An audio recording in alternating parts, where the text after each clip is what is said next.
Today, I'll guide you through canceling an order on the Jack in the Box app. Here's how to do it. First, open up the Jack in the Box application. Once it's open, log in to your account. Navigate to the home screen of the app. Since I don't have an order yet, I won't be able to show you the exact process, but follow along with the steps I'll describe. Select the order you want to cancel and open it up to view the details. Scroll down and you'll find the option to cancel the order. Tap on it. Confirm the cancellation, and you'll receive a confirmation message. Tap Yes to proceed. The system will review and process your cancellation. You'll receive a notification via email about the cancellation. If you don't see the option to cancel, it means the order is already being processed and cannot be canceled.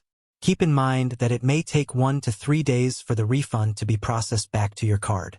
Lastly, note that canceling an order may sometimes incur a small fee. If you found this video helpful, please like and subscribe. Thanks for watching, and see you next time.